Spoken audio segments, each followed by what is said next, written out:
My parents called me a failure while I secretly paid their mortgage for years. So I moved out and exposed their biggest lies to everyone. I'm a 23-year-old male. I need to get this off my chest because it's been eating me alive for years. My whole life, I've been the disappointment in my family, not because I actually messed up, but because I chose a path my parents think is beneath them. I got into fixing things when I was a teenager, starting with small projects around the house and then helping neighbors with their decks and fences. By 18, I was working for a local contractor who taught me everything about woodworking and home repairs. 2 years later, I had enough skills and connections to start my own handyman business. Here's the thing, I'm actually making great money. I have regular clients who refer me to their friends, zero debt, a solid truck that's paid off, and enough savings to buy a small house if I wanted to.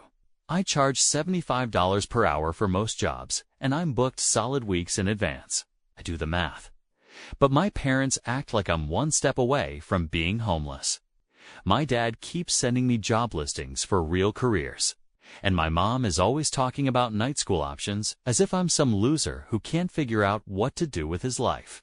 Meanwhile, my sister Jess, a 26-year-old female, is the golden child who can do no wrong. She went to Cornell, got a fancy-sounding marketing job in the city, and supposedly lives this amazing Instagram life with her investment banker boyfriend. Every family dinner is the Jess show. They look at me with disappointed faces, saying things like, "So, built any nice birdhouses lately?" As if what I do is some kind of joke. The crazy part is that 2 years ago, I overheard my parents freaking out about money. Dad's company had cut his hours, and they were behind on the mortgage. They were seriously worried about losing the house, the same house I grew up in, where all our family memories are. I had the money to help them. I'd been saving basically everything I earned, but I knew they would never accept it from me because, in their eyes, I'm just playing around with tools until I grow up and get a real job. So, I did something kind of nuts. I figured out a way to set up automatic payments for their mortgage from my business account, making it look like it was coming from their retirement fund. For 2 years, I've been secretly paying their $1,750 monthly mortgage. That's over $40,000 of my unsuccessful career. Money keeping a roof over their heads while they praise Jess for sending them pictures of her business class flights. I never said anything because of pride, I guess, or hope that they'd eventually notice I was doing okay, but they never did. Dad still introduces me as my son, who's between careers. And Mom still sends me listings for apartments that I could actually afford, but they're total dumps compared to where I could live if I wanted to. The worst is family gatherings. All my aunts and uncles ask Jess about her amazing life while I get the hanging in their questions. As if I'm struggling. Cousin literally asked me if I needed help finding a steady job last Christmas, while I was in the middle of a $220,000 kitchen remodel for the mayor's house. Jess eats it up. She's always been that way. Ever since we were kids, she got straight A's, was class president, the whole golden child package. I was always the other one. I've tried to show them I'm doing well in subtle ways. I bought a really nice watch. I take them out to dinner sometimes and pay without making a big deal about it. And I got Mom a fancy spa package for her birthday. But they think I'm being irresponsible with my money, as if I should be saving every penny for when my hobby doesn't work out anymore. The thing is, I'm not even mad about them favoring Jessette spend my whole life. I'm used to it. What kills me is that they honestly think I'm some kind of loser when I'm literally keeping their house from being taken by the bank. And yeah, I know I should probably just tell them, but at this point, it would be this whole dramatic thing. And honestly, I don't have the energy for it. Also, it's not like Jess is a bad person or anything. We actually got along fine growing up, but a couple of months ago, I started noticing weird stuff with Jess. She's always been super consistent with her social media, posting about client meetings, office parties, weekend trips with her boyfriend, Tom, all that stuff. But suddenly, her posts got off. The first thing I noticed was she stopped tagging locations. She used to check in everywhere. Fancy restaurants, her office building, airport lounges. Then Jess started posting photos with vague captions like lunch meeting with the team, but without any details on where. Then I spotted something really weird. She posted a photo of her view from the office, a skyline shot that was supposed to be from their corporate headquarters.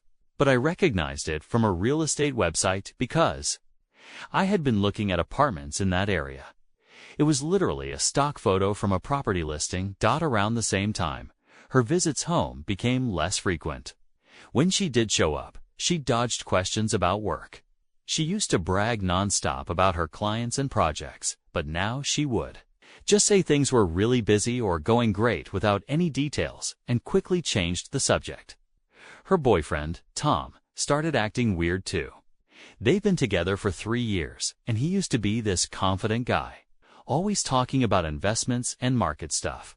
The last time they visited, he seemed stressed. When Dad asked him about some stock tips, Tom got awkward and said he wasn't really allowed to discuss that, which was strange because he used to never shut up about it. One time, I was grabbing a drink from the garage fridge and overheard them arguing behind the house. Tom said something like, "You can't keep doing this. It's getting out of control." And Jess replied, "Just give me a little more time." When they noticed me, they both went silent and forced smiles like nothing was happening. I started paying more attention after that, noticing other things, too. Jess always forgot her wallet when we went out to eat, every single time. Her supposedly brand new Audi was in the shop for 3 months straight, and she kept using Mom's car when she visited. She used to show up with shopping bags from designer stores. But now she was borrowing Mom's clothes and accessories. Whenever my parents asked her for help with even small expenses, she'd come up with excuses about how her accounts were tied up in investments or how she was between payment cycles. Her Instagram still showcased the fancy lifestyle, but I realized she was recycling old photos and just posting them with new captions. The same office party photo would pop up months apart with different captions like celebrating our new client. I tried dropping hints to my parents that maybe things weren't all perfect in Jessland. Just casual stuff like, "Hey, have you noticed Jess seems stressed about work lately?" Or, "Isn't it weird her car has been in the shop for so long?" Mom shut that down fast, getting all defensive and saying, "Not everyone wants to spend their life patching up broken cabinets like you. Real careers come with real stress, and real professionals don't spend months tinkering in a garage." Thanks, Mom. Great chat. Dad was a little better, but still brushed it off with, "Your sister's in a high-pressure industry. She's doing important things, not just hammering nails."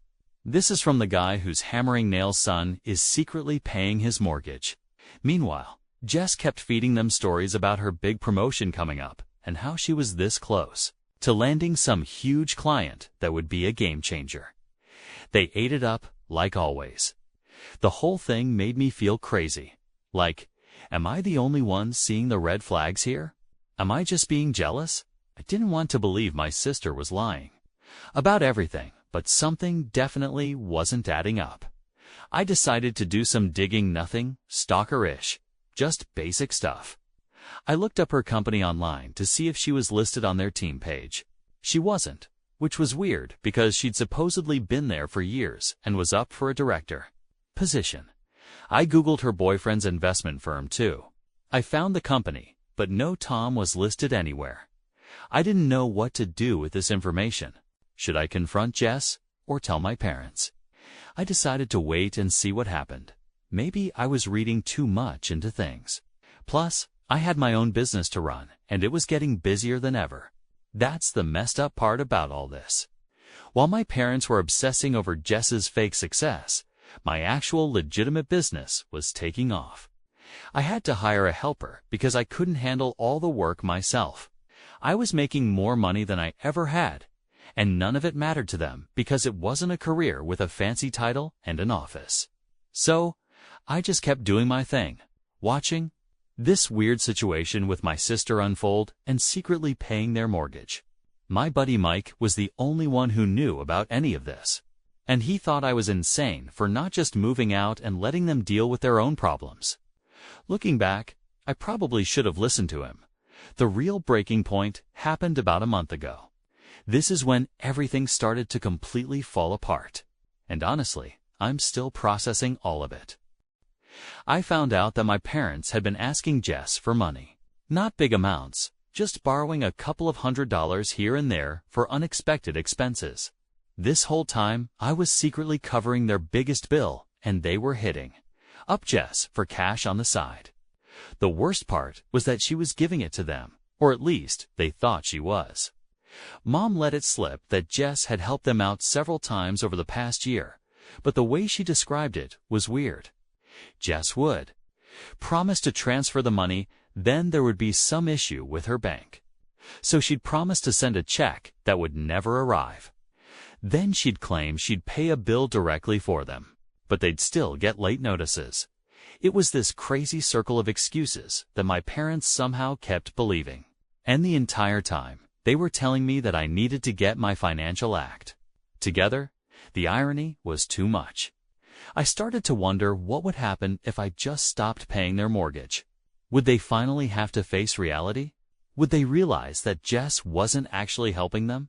Or would they lose the house and somehow blame me for not being successful enough to help them out? That's when I decided I needed to force the issue. I was tired of being the secret supporter, getting zero credit while Jess got praised for doing nothing. I was tired of my parents looking down on my legitimately successful business. Most of all, I was tired of feeling crazy for seeing what was so obviously happening right in front of them. So, I made a plan, and I had no idea how. Quickly, everything would unravel once I set it in motion. It started just a few days later. I was in my workshop behind the house, finishing up a custom cabinet for a client, a big job that needed my full focus. I was in the zone, putting the final touches on it before delivery, when my mom walked in unannounced. I could tell right away that something was up.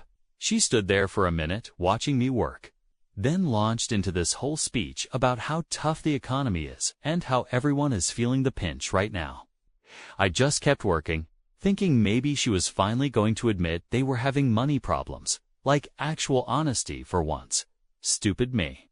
Instead, she hit me with, "So, your father and I have been talking, and we think it would be good for you two start contributing to the household expenses. You know, paying rent while you're living here."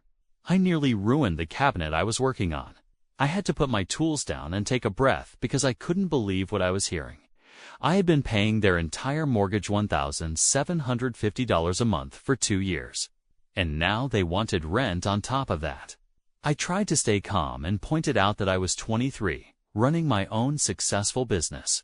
And maybe instead of paying them rent, I should be saving for my own place. That's when she gave me this look, like I just slapped her or something. "We've supported you your whole life," she said, all dramatic, "and this is how you repay us by refusing to help when we need it."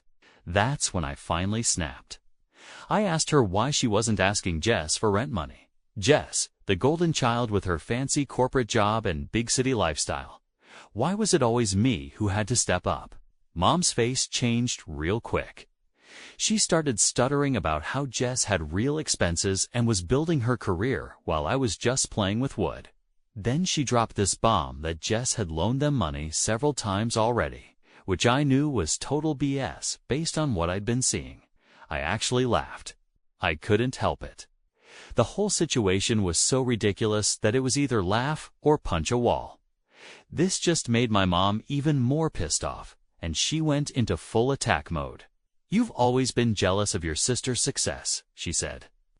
"Maybe if you'd applied yourself in school instead of hanging around construction sites, you'd have made something of yourself too." I almost told her right then about the mortgage payments. The words were right there on the tip of my tongue, but something held me back. Maybe it was pride, or maybe I just wanted to see how far they'd push this before reality finally hit them. So instead, I just said, "Fine, ask Jess for the rent money. Let's see what happens." Mom stormed out, and that's when the real nightmare began. The next few weeks were absolute hell. It was like my mom made it her personal mission to prove I was a loser who needed to get his act together. One day, she accidentally deleted some client emails from our shared family computer. These were actual job requests worth thousands of dollars. When I confronted her, she played dumb, saying she was just messing around. I was clearing out spam when our home internet suddenly stopped working. Super convenient timing, right? I manage all my business online client communications, ordering supplies, sending invoices. My mom claimed it was just technical issues, but I caught her on the phone with the provider, literally canceling our service. Her excuse: "We need to cut unnecessary expenses." I had to rely on my phone data for a week until I could get a separate line installed in my workshop. The sabotage just kept escalating. She scheduled this ambush family intervention about my lack of direction in life. She even invited my dad's brother, who's some corporate middle manager, to lecture me about wasting my potential.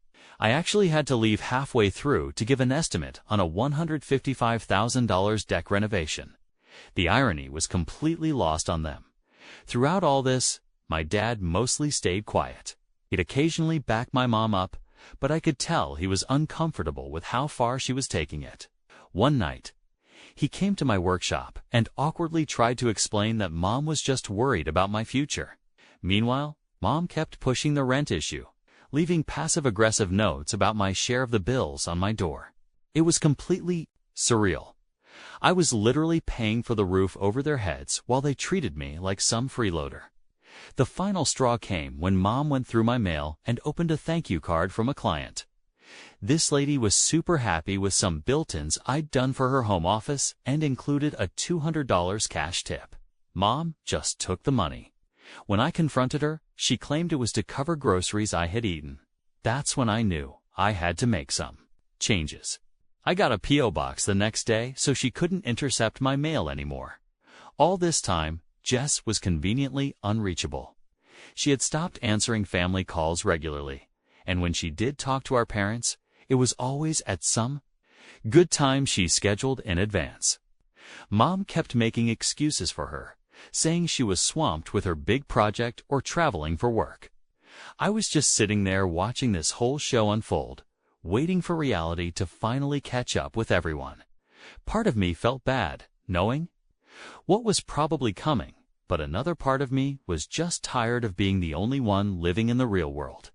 The crazy thing is, while all this drama was happening, my business was doing better than ever. I had landed several high-end contracts, including a complete built-in entertainment center for a doctor's home that was going to net me about $122,000. I was even turning down jobs because I couldn't keep up with demand. I was even thinking about taking on a full-time employee, but none of that registered with my parents. To them, I was still just their disappointing son, playing with power tools in the garage. No matter what I accomplished, it would never measure up to Jess's fake corporate success. I started seriously thinking about moving out. I had been putting it off because of the whole situation, but I was reaching my breaking point. I couldn't keep living under the same roof with people who had so little respect for me and what I'd built. Plus, I was worried about what would happen if I confronted them about the mortgage payments. Would they be grateful, embarrassed, or angry that I had deceived them? Knowing my parents, especially my mom, they'd somehow make me the bad guy, even though I'd been keeping them from foreclosure for years. I started looking at apartments just to see what was out there. I found a few places that would work enough space for me to live, and maybe even a small workshop area. I could afford any of them easily, but something kept holding me back. Maybe it was worry about what would happen to my parents if I stopped paying their mortgage. Maybe it was just the hope that someday they'd see me for who I really was. All this crap was starting to mess with my head. I've always been the kind of guy who puts his head down and works through problems. When someone's being unreasonable, I usually just shrug it off and do my own thing. But this was different. This was my family actively trying to tear me down while I was literally keeping a roof over their heads. I started losing sleep, waking up at 3 o'clock in the morning, replaying my mom's manipulation, second-guessing if I was the problem for refusing to pay rent on top of the mortgage. Work suffered. I made careless mistakes, cut wood wrong, and missed. Client deliveries, mall screw-ups that proved I wasn't on my game. My buddy Mike noticed something was off when we were working on a big deck project together. He kept asking if I was okay, saying I seemed somewhere else mentally. I finally broke down and told him everything about the mortgage payments. It's my parents' constant criticism, my mom's sabotage attempts, all of it. He was shocked, jaw on the floor. Shocked. "Dude," he said, "this is seriously messed up. Why are you still living there? Why are you still paying their bills? They're treating you like garbage." I didn't really have a good answer. It was partly guilt, I guess. They're still my parents, and the thought of them losing their house made me feel awful. But if I'm being honest, part of me was still hoping they'd eventually see me for who I really was, a successful guy who'd built something real, not the loser they thought I was. Mike told me I needed to either confront them about the mortgage or move out and let them deal with the consequences of their actions. He was right, but something in me still couldn't pull the trigger on either option. So I just kept living in this weird limbo, trying to avoid my mom's sabotage while running my business and secretly paying their bills. The situation at home just kept getting worse. Mom started cleaning my workshop without permission, which meant my tools would be put in random places or my project plans would go missing. Dad kept hitting me with these guilt trips about family responsibility and how I needed to contribute more. It was like living with people who completely refused to see reality. Mom even went as far as telling family friends that I was going through a rough patch and living at home until I got back on my feet. This got back to me when a family friend's son reached out, offering me a job at his moving company. I had to awkwardly explain that I actually owned my own successful business and wasn't looking for work. The weirdest part was that my parents saw all the trappings of my success, but somehow twisted them into negatives. When I bought a new truck for work, a necessary business expense, Mom commented that I was being flashy and should save my money. When clients called the house looking for me, Dad would ask if these were real jobs or just little fix-it projects. It was like they had this image of me as a failure, and no amount of evidence could change it. Meanwhile, Jess remained the golden child despite all the red flags about her situation. Mom kept bringing her up constantly. Jess is working such long hours. Jess might get promoted to VP. Jess and Tom are looking at waterfront property, all while Jess herself was becoming increasingly scarce and evasive. I cried. To block it all out and focus on my work, I started taking more jobs farther from home so I'd have an excuse to be gone most of the day. I kept my invoices and business paperwork locked in a fireproof safe that I bought after catching Mom snooping. I started backing up all my client contacts and project files to the cloud in case she accidentally deleted more emails. Basically, I was living like someone under siege in my own home. Every morning, I'd wake up wondering what new sabotage attempt I'd have to deal with that day.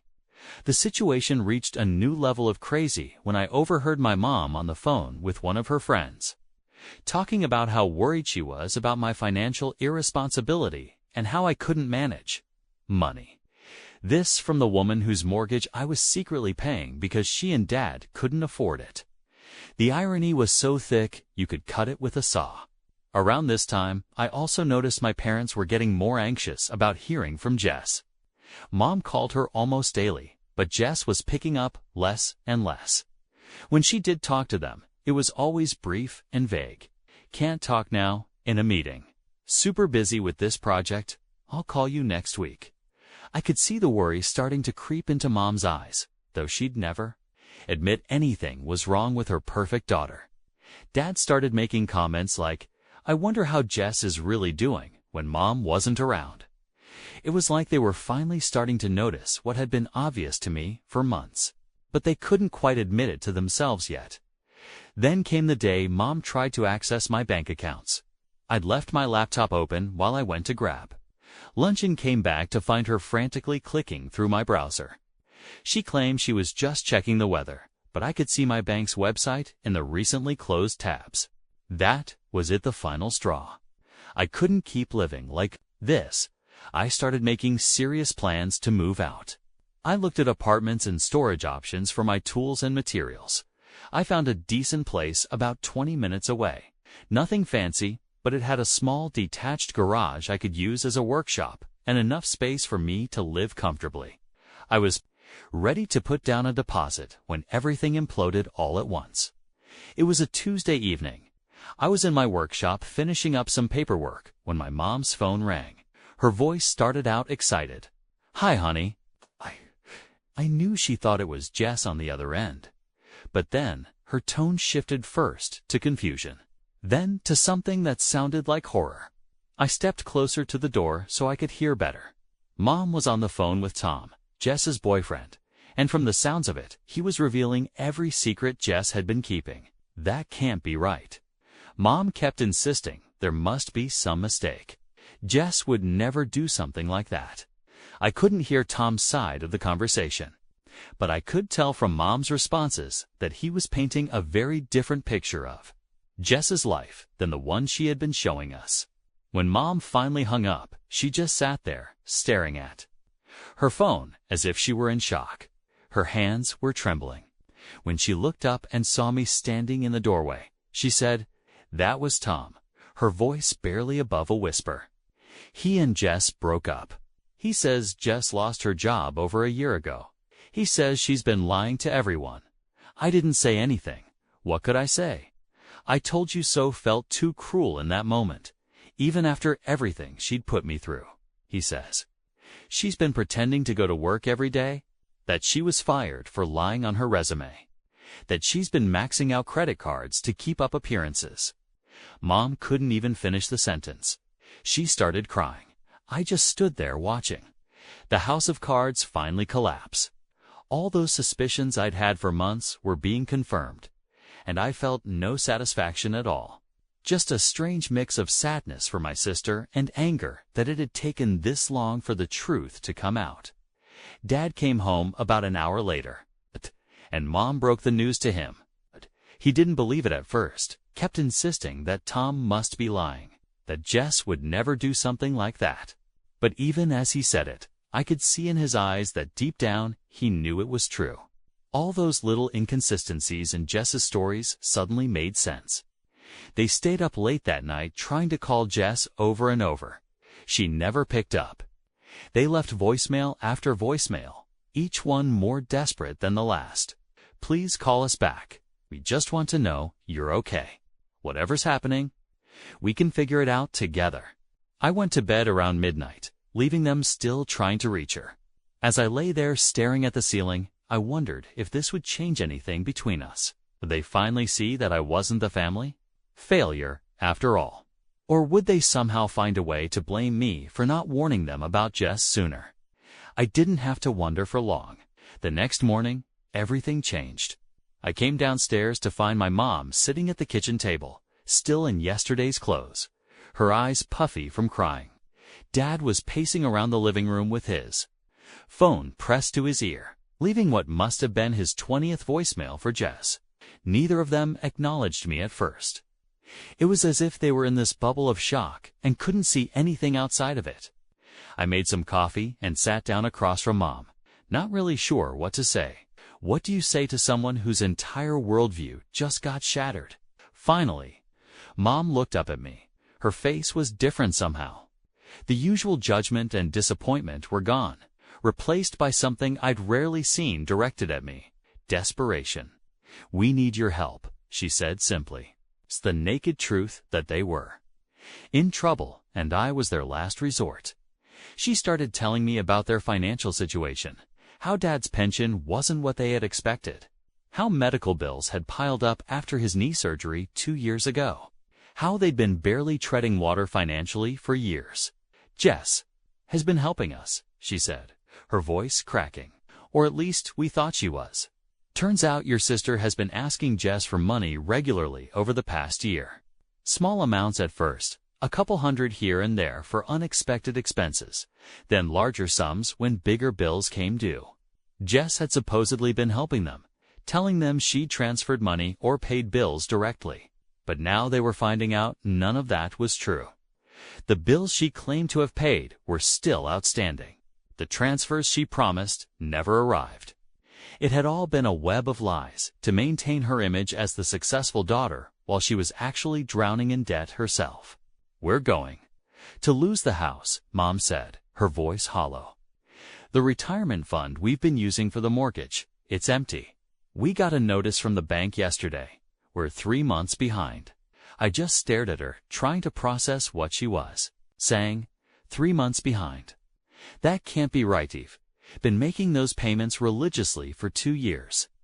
"That's not correct," I said firmly. "The mortgage is current.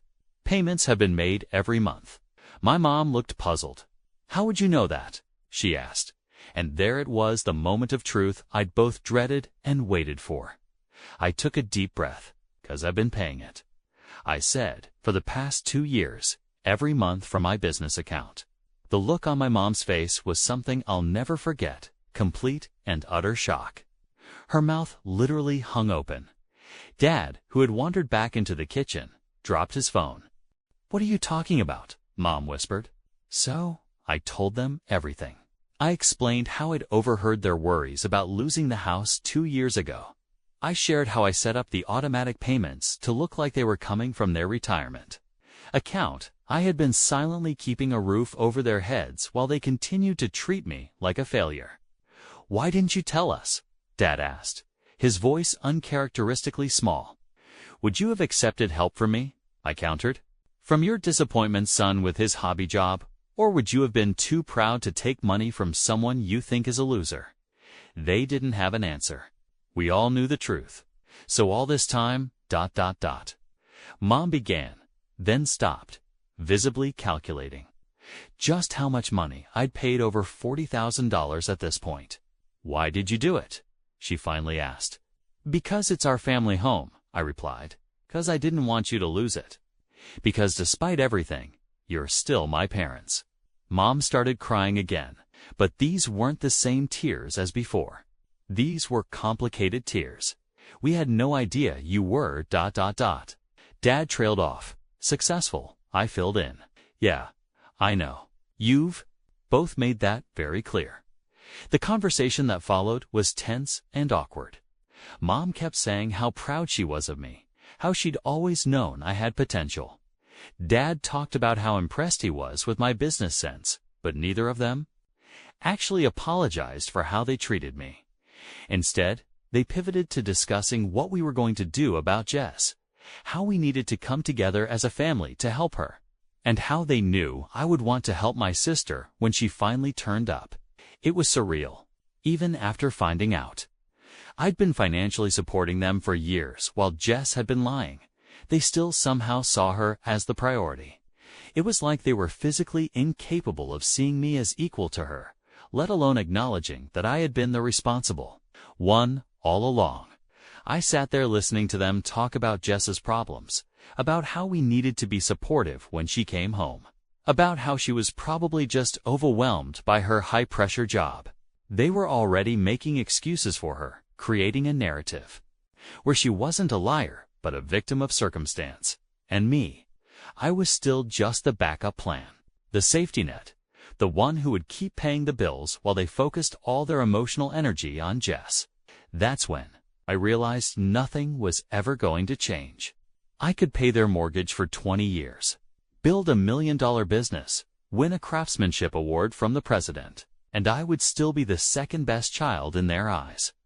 Jess could lie, cheat, and disappear, and they'd still make excuses for her. I told them I'd keep paying the mortgage for now because I didn't want them to lose the house. But I also made it clear that things needed to change.